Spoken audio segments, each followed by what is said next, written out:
이 시각 주요 뉴스입니다. 이스라엘이 가자 지구에 무차별 공격을 퍼부으면서 인명피해가 급증하고 있습니다. 가자 지구 보건부는 하루 동안 231명이 숨져 누적 사망자가 10,000명에 육박한다고 밝혔습니다. 내일까지 전국에 최고 100mm가 넘는 많은 비가 내리겠고 일부 지역은 돌풍과 천둥, 번개까지 동반할 걸로 보입니다. 비가 그친 뒤에는 기온이 크게 떨어져 초겨울 추위가 찾아오겠습니다. 국민의힘 이뇨한 혁신위원장이 이준석 전 대표를 만나기 위해 부산을 찾았지만 대화도 나누지 못한 채 발길을 돌렸습니다. 이 전 대표는 환자는 서울에 있다며 인 위원장에게 시종 냉랭한 태도를 보였습니다. 특수 강도 혐의로 서울 구치소에 수감 중이던 30대 남성이 치료를 위해 입원한 병원에서 도주했습니다. 당국이 공개 수배하고 추적에 나섰지만 아직 검거하지는 못했습니다. 우리나라 대표 관광지인 서울 북촌 한옥마을 주민들이 코로나 이후 몰려드는 외국인 관광객 때문에 일상생활을 이어가기 힘들다며 고통을 호소하고 있습니다. 지자체도 뾰족한 대책을 못 내놓자 떠나는 주민이 잇따르고 있습니다.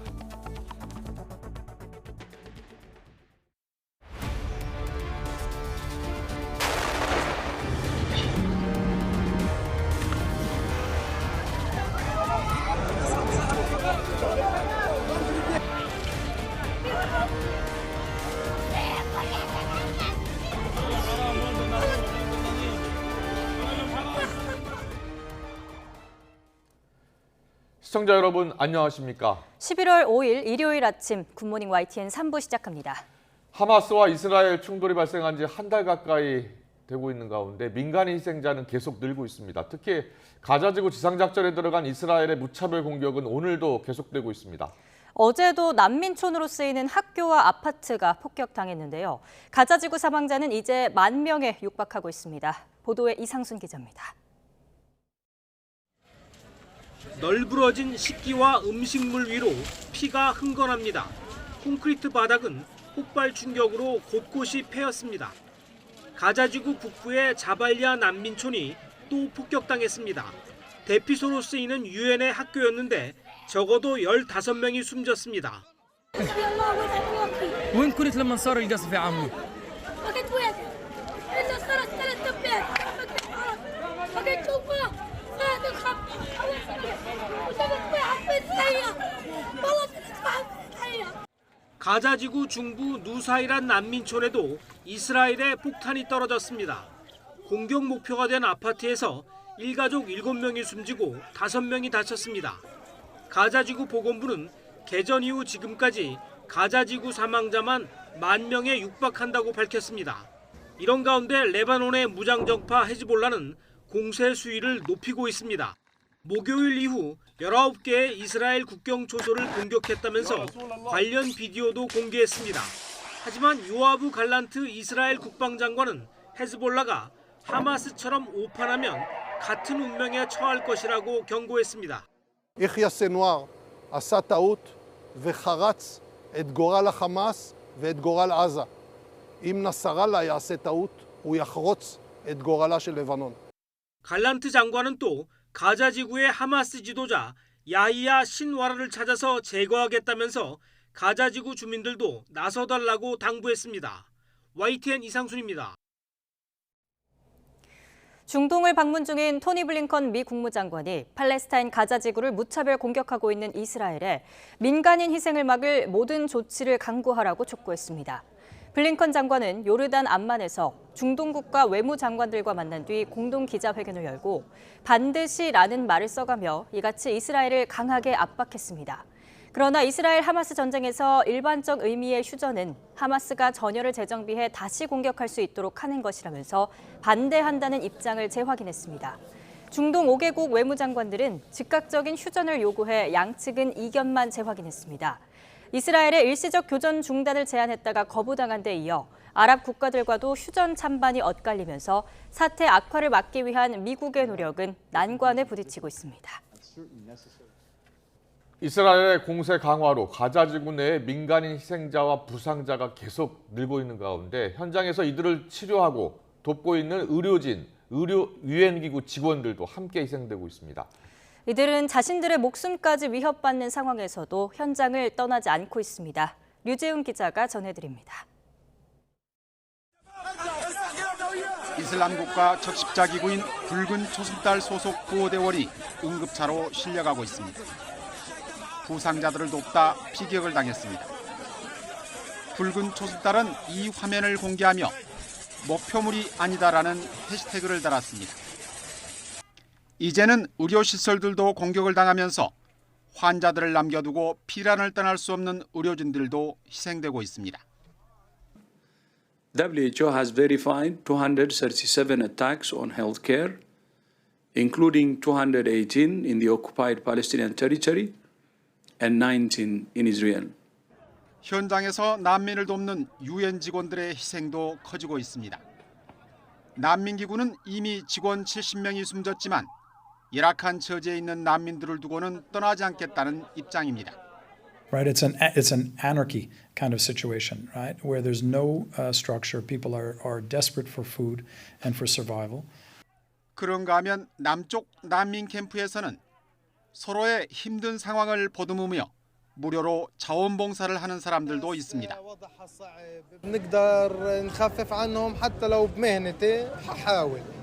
이 이발사는 죽음을 피해 남쪽으로 왔지만 이제 죽음이 이곳까지 쫓아오고 있다면서 그래도 절망에 빠진 사람들에게 조그만 희망이 되고 싶다고 말합니다. YTN 유재용입니다. 정치권 소식입니다. 국민의힘 인요한 혁신위원회가 당내 통합을 강조하면서 이준석 전 대표에 대한 징계 철회를 이끌어냈는데요. 이준석 전 대표는 인요한 위원장과의 만남을 계속 피하고 있습니다. 인 위원장이 예정에 없이 부산을 찾아서 북 콘서트를 하고 있는 이준석 전 대표를 만나러 갔었는데요. 이 전 대표는 의사인 인 위원장에게 환자는 서울에 있고 보궐선거에서 여당을 심판한 강서구 유권자들을 먼저 만나라면서 거절했습니다. 조성호 기자의 보도입니다. 국민의힘 인요한 혁신위원장이 부산에 있는 대학교를 찾았습니다.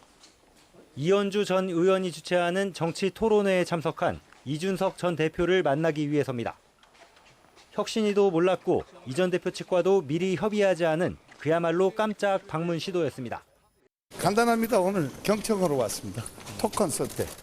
그러나 인 위원장을 향해 단상에서 영어로 발언한 이 전 대표는 대화를 위한 선결 조건이 갖춰지지 않았다며 사실상 만남을 거절했습니다. 보궐선거 참패를 안긴 강서구 유권자들부터 만나란 겁니다. If you listen to them, then all the answers are in there. And if you abide by their language, then and not defy them, then I'll be more than happy to talk with you. 인 위원장은 1시간 반가량 이어진 토론회가 끝나자 이 전 대표와 인사조차 나누지 않고 자리를 떠났습니다. 취재진 질문에는 말을 아꼈습니다. 들으려고 왔습니다. 잘 듣고 좀 많이 생각해보고 서울에서 답변하겠습니다. 이 전 대표는 토론회를 마친 뒤 혁신위 활동을 안타깝게 지켜보고 있다면서 윤석열 대통령과 윤핵관을 에둘러 비판했습니다. 윤석열 대통령은 측 핵심 관계자의 모습을 보이고 있는 것 같아가지고 저는 정말 안타깝습니다. 이준석이 환자라서 찾아오신 겁니까? 환자는 서울에 있습니다. 라고 제가 답변 드렸습니다. 이런 가운데 이른바 친윤, 지도부, 영남권 중진 등의 불출마 또는 험지 출마를 요구한 2호 혁신안을 놓고는 여야 공방이 이어졌습니다. 수용 여부도 불투명하고 기껏해야 또 다른 친윤 낙하산을 위한 사전 정지 작업으로서 대국민 눈속임에 지나지 않습니다. 언의 형식으로 말씀하신 어떤 특정 분들에 대한 불출마 또는 험지 출마 요구에 대해서 당에서 대단히 무겁게 받아들이는 분위기다. 윤석열 정부의 쓴소리를 하고 있는 유승민 전 의원 등을 두루 만나며 보폭을 넓히던 인요한 혁신위원장의 비주류 끌어안기 행보는 이 전 대표와 만남 불발로 잠시 숨고르기에 들어갈 걸로 보입니다. YTN 조성호입니다. 국민의힘이 쏘아올린 경기 김포시의 서울 편입론이 총선을 5개월 앞둔 정치권을 뜨겁게 달구고 있습니다.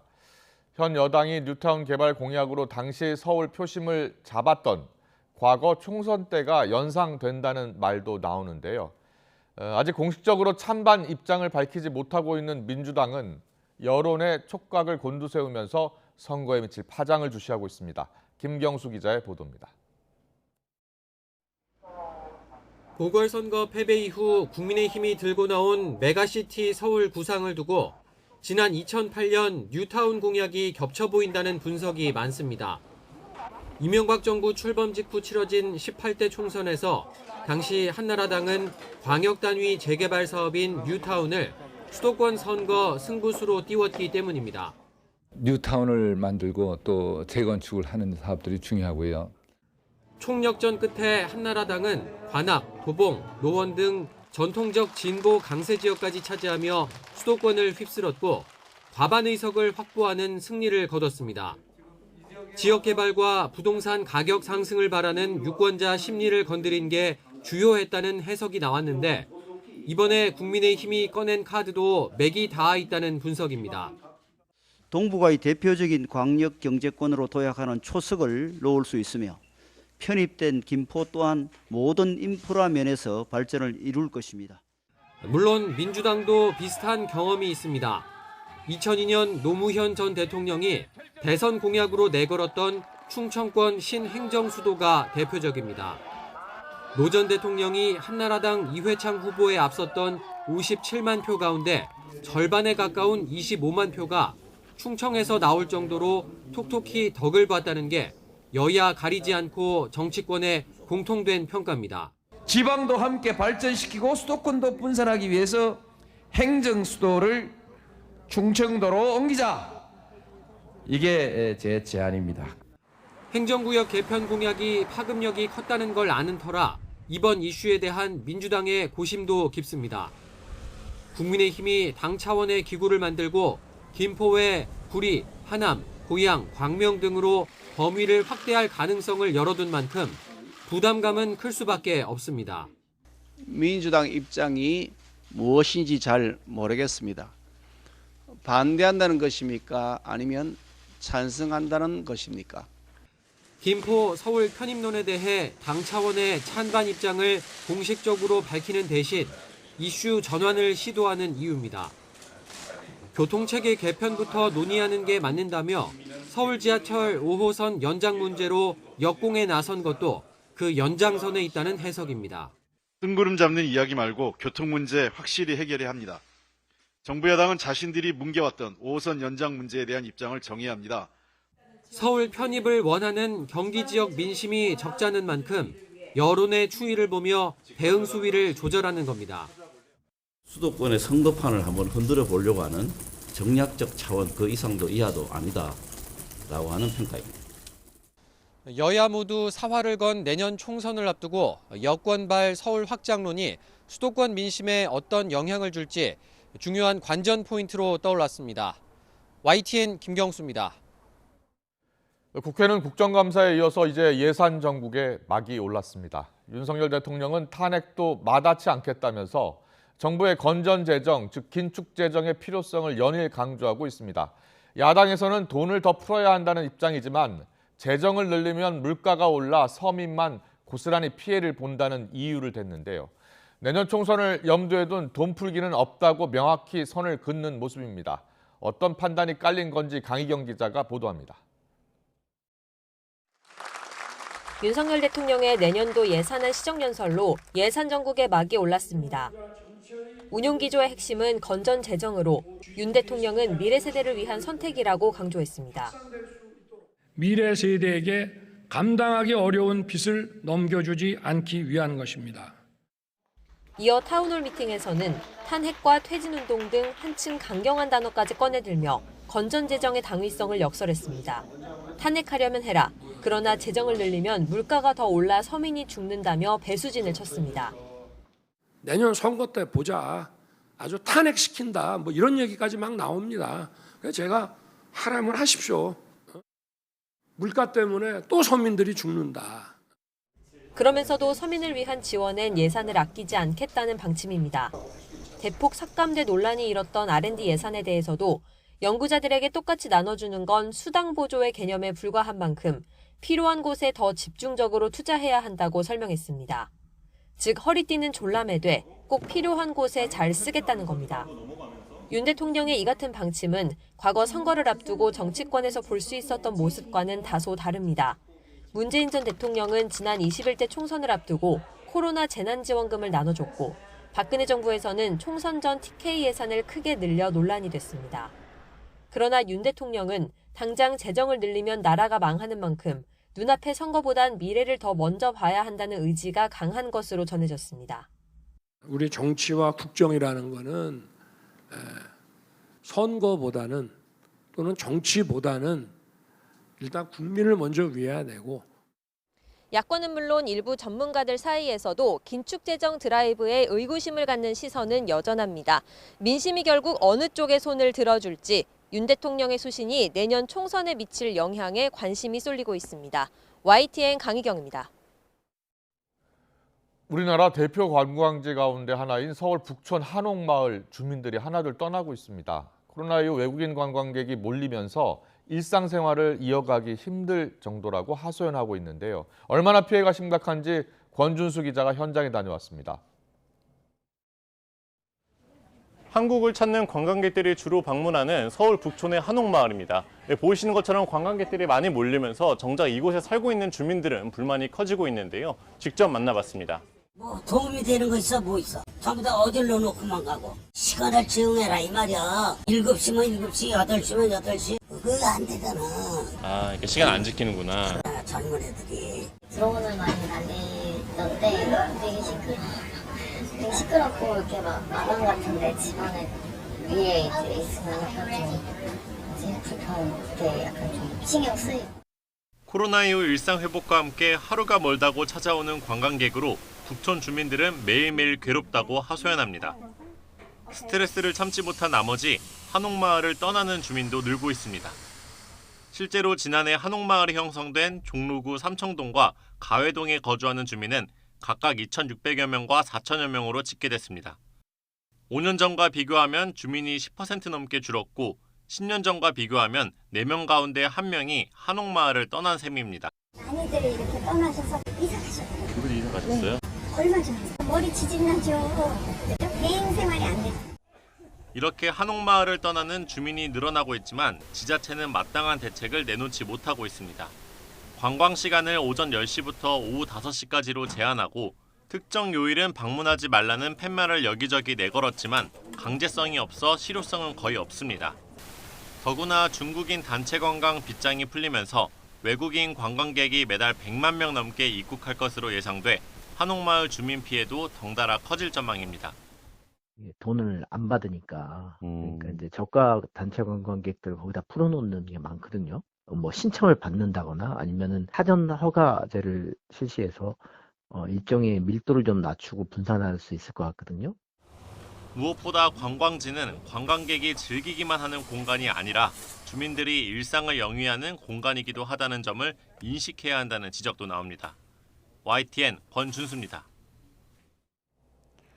일요일인 오늘 전국이 대체로 흐린 가운데 밤부터는 강한 비바람이 예상됩니다. 기상청 예보에 따르면 오늘부터 내일까지 이틀간 서울, 인천, 경기 지역 30에서 80mm, 강원 10에서 80mm, 충청, 호남, 경상, 제주에 20에서 80mm의 비가 예보된 가운데 많은 곳은 100mm를 넘기는 곳도 있겠습니다. 일부 지역은 돌풍과 천둥, 번개가 동반될 것으로 보여서 주의가 필요한데요. 내일 비가 그친 뒤에는 아침 기온이 한 자릿수로 떨어지는 등 급격히 쌀쌀해질 전망입니다.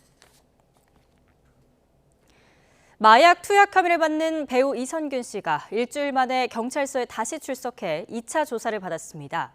경찰은 보강 수사를 마친 뒤 재소환할 계획입니다. 윤흥성 기자가 취재했습니다. 배우 이선균 씨가 일주일 만에 조사를 받기 위해 경찰서에 재출석했습니다. 다시 한번 모든 분께 죄송하다면서도 마약을 투약한 혐의를 인정하느냐는 질문에는 답을 피했습니다. 마약 투약 혐의 인정하십니까?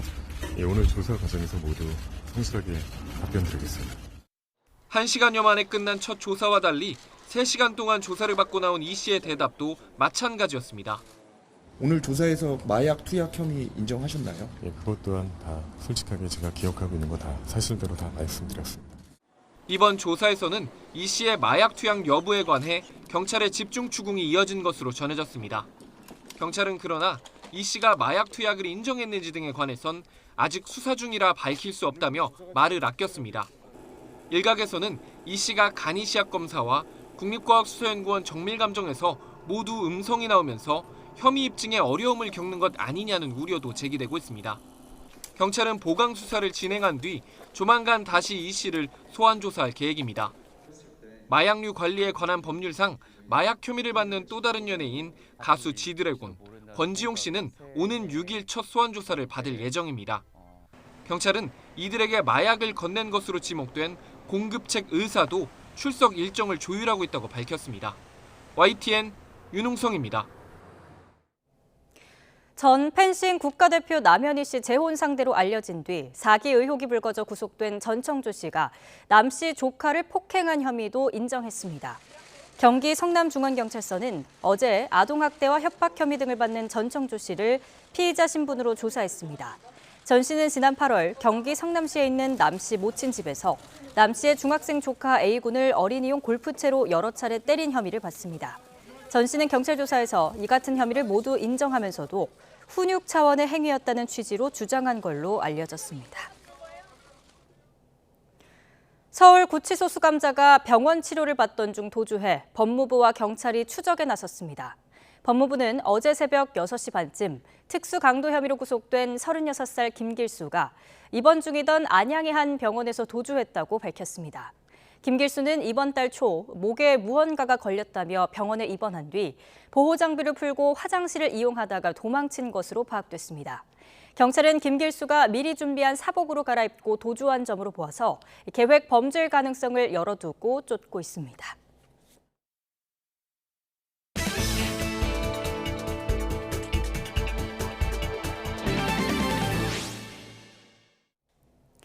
지난 40년 동안 거의 볼 수 없었던 빈대가 전 세계적으로 다시 기승을 부리고 있습니다.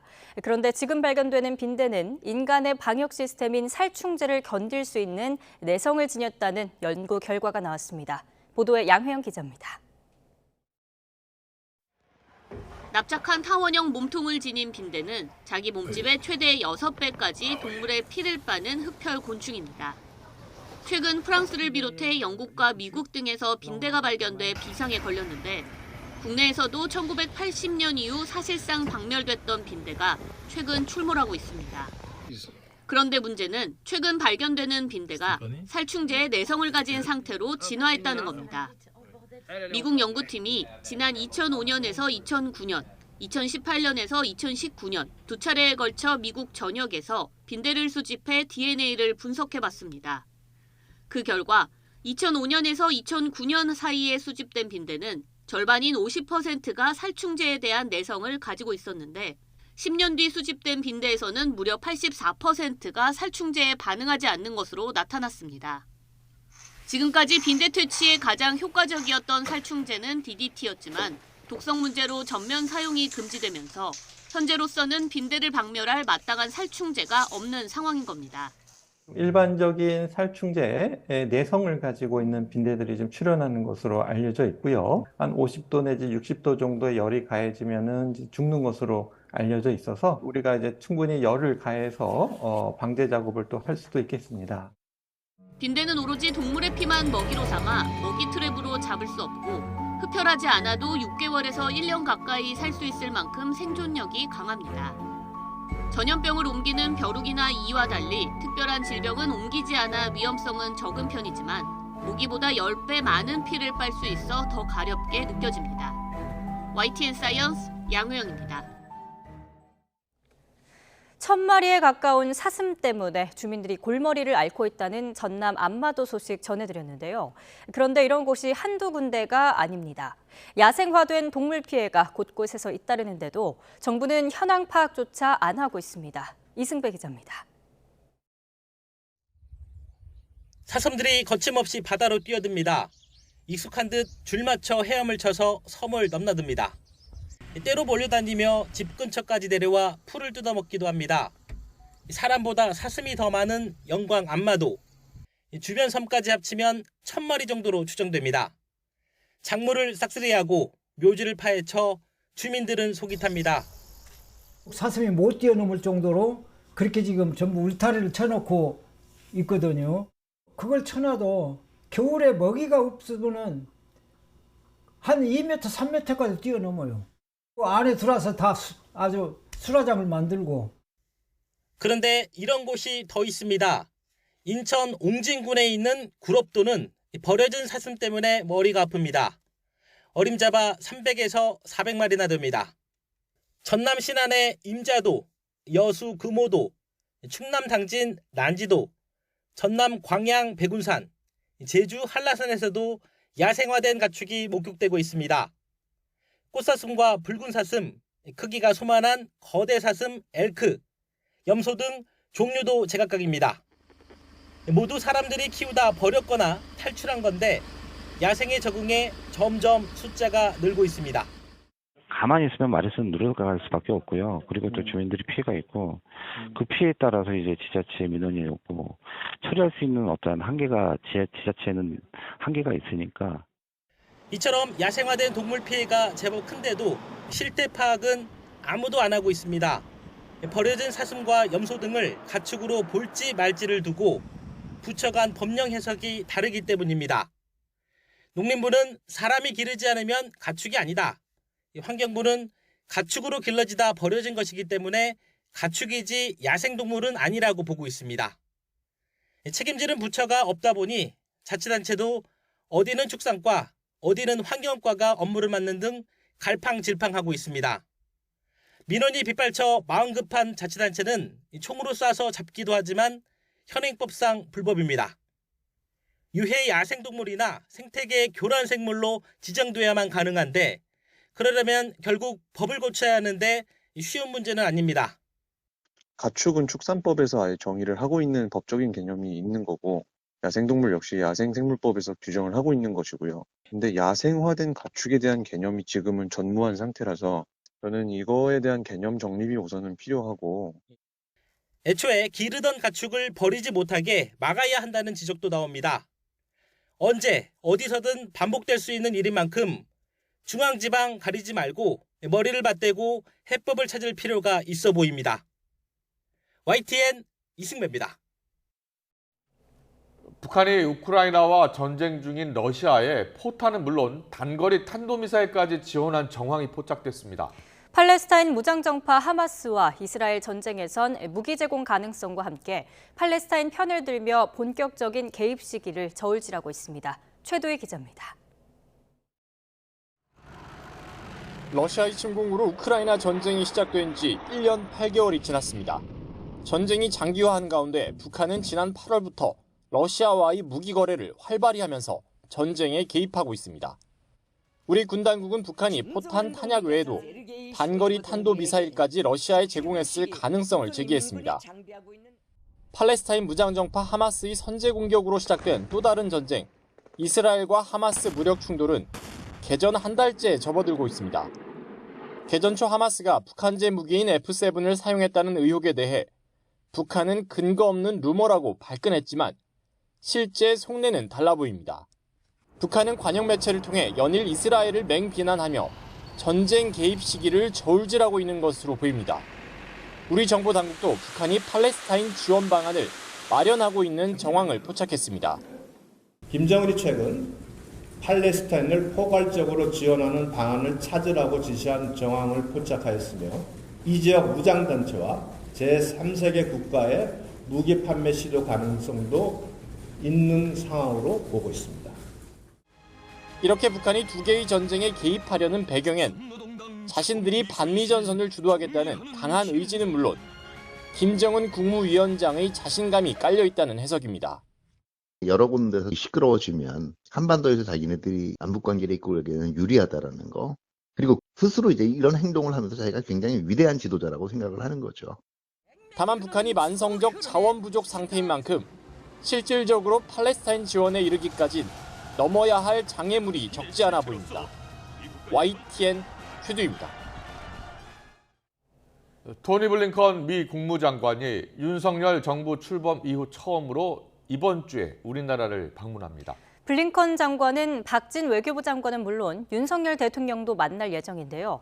러북 밀착 등 한반도와 국제 정세 변화에 따른 한미 동맹 강화 방안 등이 논의될 것으로 보입니다. 신현준 기자입니다. 토니 블링컨 미 국무장관은 일본 도쿄에서 열리는 주요 7개국 외교장관 회의에 참석한 직후 한국을 찾습니다. 이에 따라 8일 오후 늦게 도착해 9일 오전 박진 외교부 장관과 회담할 것으로 보입니다. 윤석열 대통령의 접견도 예정돼 있습니다. 블링컨 장관의 방한은 2021년 3월 이후 2년 반 만이고 이번 정부 들어서는 처음입니다. 한미 동맹의 지속적인 발전 방안, 특히 양국 간의 글로벌 포괄적 전략 동맹으로서 발전해 나가는 여러 가지 방안들에 대해서 구체적으로 협의할 계획입니다. 특히 이번 방안은 동북아와 한반도 정세의 분기점이 될 수 있는 미중 정상회담을 앞두고 이뤄져 주목됩니다. 미국 바이든 대통령과 중국 시진핑 주석은 에이펙 정상회의를 계기로 정상회담을 추진하고 있는데 한미가 사전에 의견을 조율하고 공조를 모색하는 기회가 될 것으로 보입니다. 또 최근 우려가 커지는 북러의 군사협력과 이스라엘 하마스 전쟁, 우크라이나 전쟁 등 국제 정세도 테이블에 오를 것으로 예상됩니다. 미국의 힘이 분산되면서 한반도에 신경을 못 쓰는 것이 아니냐 하는 우려들이 있기 때문에 확장 억제나 안보 공약을 확고하다. 이런 부분들을 아마 중점 논의하리라고 생각을 합니다. 이달 하순에는 부산에서 한일 중 외교장관 회담도 예정돼 있습니다. 3국 정상회의를 준비하는 게 목적이지만 미중 정상회담의 결과에 따라 한중 협력이나 대북 견제 등 논의의 폭이 넓어질 수도 있다는 관측도 나오고 있습니다. YTN 신현주입니다. 대법원이 일제 강제동원 피해자에 대한 일본 전범기업의 배상 책임을 인정하는 판결을 내린 지 5년이 지났습니다. 하지만 일본 기업의 국내 자산을 강제 매각해 피해를 배상해달란 피해자 측 소송에 대법원이 차일피일 판단을 미루면서 비판도 커지고 있습니다. 부장원 기자의 보도입니다. 2018년 10월과 11월 대법원은 일본제철과 미쓰비시 중공업이 일제 강제동원 피해자에게 배상해야 한다고 판결했습니다. 배상할 책임이 없다는 일본 최고재판소 결정을 뒤집은 것으로 강제노역 고초를 겪은 이들은 그제야 공식적인 피해자로 인정받았습니다. 오늘 나 혼자 나와서 이렇게 내가 많이 슬프고 눈물이 많이 나오고 멍청이고 울고 있고 마음이 아프고. 하지만 일본 정부가 즉각 반발하고 일본 기업들도 배상을 거부하면서 국내 자산 강제 매각을 위한 험난한 법적 절차가 이어졌습니다. 대법원은 미쓰비시 중공업의 상표권과 특허권, 일본제철 소유 P&R 주식 매각 명령에 대한 제한고건이 계류돼 있습니다. 대법원이 현금화를 결정하면 경매를 거쳐 피해자가 직접 배상을 받게 되는 마지막 단계에 이른 건데 2018년 전원합의체 판결 이후 5년이 지난 지금도 언제 선고가 이뤄질지 알 수 없는 상황입니다. 이 때문에 피해자 측에선 대법원이 스스로 내린 판결까지 부정하며 정의를 지연시키고 있다고 비판합니다. 이 사건에 대한 그 어떠한 판단도 하지 않고 들고만 있습니다. 최소한 이 문제에 대해서 1년이 넘는 시간을 거친다는 것은 대법원이 스스로 직무유기에 해당함을 자인하는 것이라고 봅니다. 그 사이 정부는 강제동원 문제 해결책으로 일본 기업이 아닌 국내 재단을 통한 제3자 변제안을 공식화했지만 일부 피해자가 배상금 수령을 거부하고 법원까지 공탁을 받아주지 않으면서 되레 논란만 키웠습니다. 불수리 결정을 법리상 승복하기 어렵습니다. 이에 즉시 이의 절차에 착수하여 법원의 올바른 판단을 구할 것이며 일각에선 정권 교체 후 이어진 한일 관계 개선의 화해 무드에 상당한 외교적 파장이 미칠 걸 우려해 대법원이 현금화 명령을 미루는 게 아니냐는 정치적 해석까지 보태고 있습니다. 자신들이 죽기만 바라느냐는 고령의 강제동원 피해자들 호소에 대법원이 제때 응답할 시간도 이제 얼마 남지 않았습니다. YTN 부장원입니다. 요즘 월급 빼고 다 올랐다는 고물가 시대를 실감하게 되는 날이 많습니다. 지난 3분기에도 생필품이 거의 모든 품목에서 오른 데다가 중동 사태 같은 불안 요인이 여전해서 전망도 좋지가 않습니다. 김선희 기자입니다. 서울의 한 대형마트 할인 매장. 가격이 더 저렴한 건 없는지, 할인은 안 하는지 신중하게 상품을 고릅니다. 시장을 볼 때마다 눈에 띄게 가격이 오르고 있다는 생각에 마음이 무겁습니다. 잠깐만 장 봐도 한 번에 막 10만 원, 20만 원씩 나오다 보니까 한 번 장 볼 때마다 조금 망설여지는 게 좀 많은 것 같아요. 실제로 올해 3분기 생활 필수품 39개 가운데 37개가 지난해 같은 기간보다 평균 8.3% 가격이 상승한 것으로 나타났습니다. 가장 가격이 많이 오른 품목은 토마토 케첩으로 28% 이상 올랐습니다. 이어 마요네즈와 쌈장, 아이스크림, 어묵 순으로 상위 5개 품목의 평균 가격 상승률은 21%가 넘었습니다. 토마토 케첩은 이상 고온과 바이러스 등으로 토마토 생산량이 많이 줄어든 것이 영향을 끼쳤습니다. 드레싱과 장류 가격 인상은 밥상 물가뿐 아니라 외식 물가에도 영향을 미쳐 소비자들의 부담이 가중되고 있습니다. 러시아 우크라이나 전쟁 장기화로 곡물 수급 문제도 여전한 데다 기후변화도 원인이 됐습니다. 홍수, 가뭄 등으로 작황 상황이 안 좋아서 가격 인상과 수급 관련 예측이 아주 어려운 상황이 많았습니다. 정부 차원의 곡물 수급과 가격 안정을 위한 그런 중장기 대책을 마련할 필요가 있다고 생각합니다. 더욱이 중동 사태로 인한 국제유가 상승이 생필품 가격 인상을 더 부추길 수 있어 서민들의 삶을 더 어렵게 만들고 있습니다. YTN 김선입니다. 카카오가 주가 조작과 계열사 매출을 부풀린 혐의로 금융당국의 조사와 감리를 받고 있습니다. 이번엔 또 다른 건으로 공정거래위원회 제재에 직면한 데 이어서 국민연금도 주권 행사에 나서겠다고 압박하고 있습니다. 이승은 기자입니다. 카카오에 대한 원성은 여야를 가리지 않고 나오고 있습니다. 과도한 수수료, 콜 수수료를 대폭 낮추어서 신용카드 결제 수수료 정도 한 1% 정도를 좀 해줬으면 좋겠다. 가맹점주들 같은 경우에는 수수료를 5%에서 11%를 내야 되는, 그걸 제시하면 숨이 턱 막힌다라는. 금융당국에 이어 공정거래위원회도 칼을 빼들었습니다. 지난 2월 카카오티 블루 가맹택시 콜 몰아주기로 과징금 257억 원을 부과한 공정위는 경쟁사 가맹택시 콜 차단 혐의로 제재하겠다는 내용의 심사보고서를 보냈습니다. 카카오 모빌리티가 의견을 밝히면 제재 여부를 심의하게 됩니다. 5.42% 지분을 가진 국민연금도 압박 메시지를 보냈습니다. 국민연금은 카카오와 카카오페이 지분 보유 목적을 기존의 단순 투자에서 일반 투자로 바꿨습니다. 경영권에 영향을 주지 않는 범위에서 적극적으로 주주권을 행사하기 위해서입니다. 사업 구조라든지 자산 매각이라든지 이런 부분들에 대해서 의견을 충분히 전달할 수 있거든요. 다른 기관 투자자들이 여기에 영향을 받을 가능성은 충분히 있거든요. 카카오의 이딴 무리는 독점력을 기반으로 우후죽순 계열사를 늘리고 개별적 경영을 통해 몸집을 키운 뒤 상장하는 외적 성장에 대한 집착이 원인이라는 시각이 많습니다. 카카오 국내 계열사는 6년 만에 2배 이상 늘어서 지난 5월 기준 147개입니다. 자산 총액 5조 이상 대기업 중 두 번째로 많고 비슷한 업종의 네이버보다 3배 정도 많습니다. 2년 전 국회에서 상생 경영을 다짐했지만 달라졌다는 평가를 못 받고 있습니다. 하지만 사실 골목사건은 저희는 절대로 침해한 사업엔 진출하지 않을 거고요. 만약에 그 부분이 좀 관여돼 있다면 반드시 철수를 하겠습니다. 침해가 아니라 오히려 골목사건을 도와줄 수 있는 방법을 적극적으로 좀 찾겠습니다. 최대 위기를 맞아 준법 윤리 경영을 감시할 외부 기구를 설립한 카카오. 혁신 경영을 할 수 있을지 관심이 모아집니다. YTN 이승은입니다.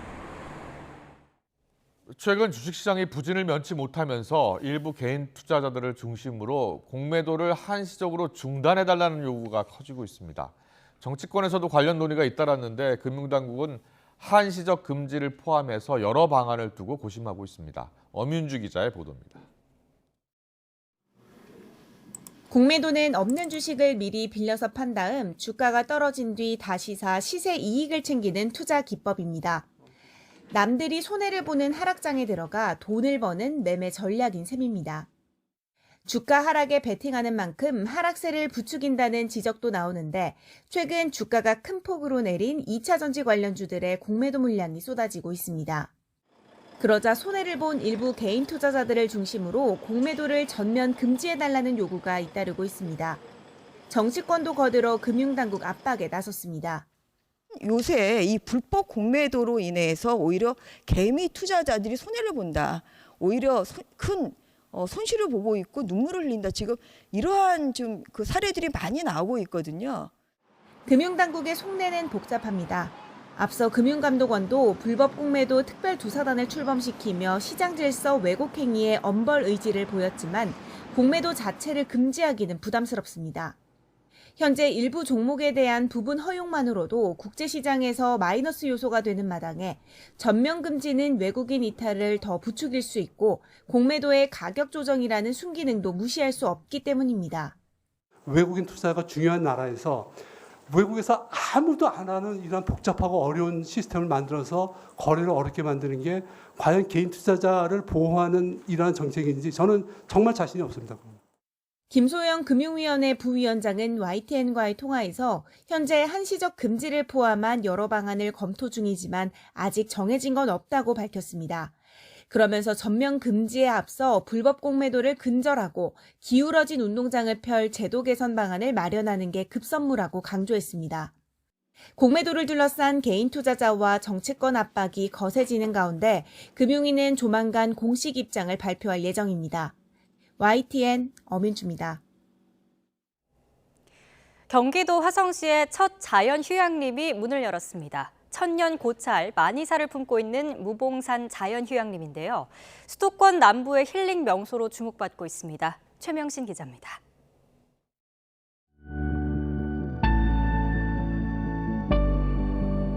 봉황이 두 날개를 펼쳐 춤을 추는 듯하다에서 이름 붙여진 무봉산. 울긋불긋 가을빛으로 물든 수려한 산세를 배경 삼아 천년고찰 만이사가 위용을 드러냅니다. 은진미륵을 닮은 석조미륵 보살입상과 지옥 중생을 구하고 성불했다는 지장보살상이 등산객들에게 자비로운 미소를 건넵니다. 해발 360m의 무봉산은 산세가 험하지 않고 등산로가 잘 정비돼 있어 가벼운 등산 겸 산책이 가능합니다. 경부고속도로 동탄 IC에서 10분 거리에 위치하는 등 접근성도 뛰어나 수도권 남부 시민들이 즐겨 찾습니다. 낙엽이 많이 떨어졌고 낙엽 밟는 소리 정말 그 시의 한가락처럼 정말 좋았던 것 같아요. 그 낙엽 밟는 소리가. 이곳에 화성의 첫 자연휴양림이 들어섰습니다. 축구장 5개 규모로 숲속의 집과 데크 야영장, 피크닉 오두막과 바비큐 존을 갖췄습니다. 자라나는 미래 세대를 위해 한 톨의 씨앗이 울창한 숲을 이루는 과정을 파사드로 알기 쉽게 구현한 산림자원 체험관도 마련됐습니다. 지친 일상에서 벗어나 자연과 함께 하면서 스트레스도 해소하고 새로운 에너지를 얻어갈 수 있는 시민들의 편안한 힐링 공간이 되기를 바랍니다. 무봉산 자연휴양림이 가족, 연인과 함께 산림휴양을 즐길 수 있는 화성의 새로운 명소로 주목받고 있습니다. YTN 최명신입니다. 홍콩 배우 장국영 주연의 영화로 더 잘 알려진 중국의 경극 패왕별이가 우리나라 전통의 창극으로 다시 태어났습니다. 손끝으로 세상을 표현하는 경극의 미학에 우리 소리의 깊은 울림이 만나 한 폭의 대서사시를 그려냅니다. 차정윤 기자가 소개합니다. 초나라 패왕 향후와 연인 우희가 애절한 사랑 노래를 부르며 화려한 건물을 선보입니다. 중국의 전통 연극인 경극 중에서도 대표작인 패왕별이가 우리나라 판소리를 입고 재탄생했습니다.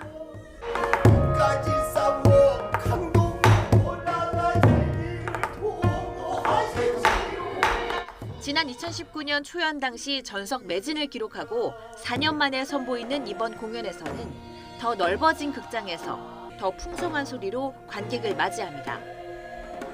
젊은 소리꾼 정보건이 향후를 맡아 선이 굵은 장수의 기계를 보여주고 국악계 아이돌 김준수가 요염한 몸짓과 섬세한 손끝 연기로 여성 우희 역할을 완벽하게 소화해냅니다. 노래에 하다가 오동잎은 다 지고 없도다 이렇게 뭔가 잎이 떨어지는 모습을 같이 함께 이 손 동작과 함께 노래와 함께 표현해주는 동작들이 이 경극의 몸짓에서 의미하는 것들이 있더라고요. 화려한 의상과 소품, 안무 등 경극 특유의 상징성은 고스란히 살렸지만 창법과 선율만큼은 우리 판소리를 고집했습니다. 애절하고 구슬픈 우리 가락이 전쟁에 패한 향우와 연인 우후의 처량하고 아름다운 이별 이야기에 깊이를 더합니다. 이 노래가 맞지 않는다는 얘기를 피드백을 계속 들었었어요. 근데 제가 그때 조금 버텼습니다.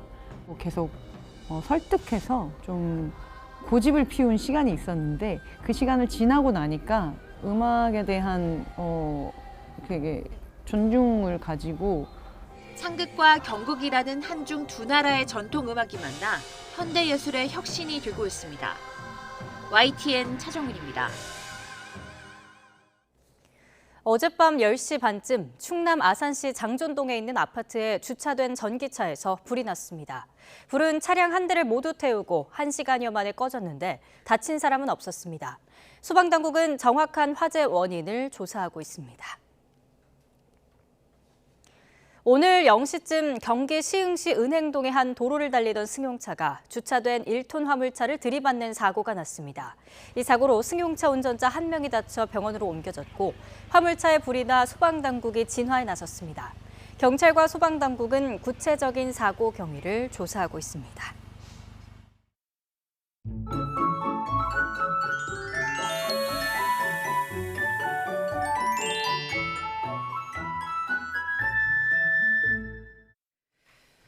현재 수도권과 충청을 중심으로 비가 오고 있습니다. 내일까지 전국적으로 요란한 비가 내릴 텐데요. 수도권과 영서의 많은 곳은 100mm 이상의 큰 비가 오겠고 그 밖의 지방도 최고 80mm의 많은 비가 예상됩니다.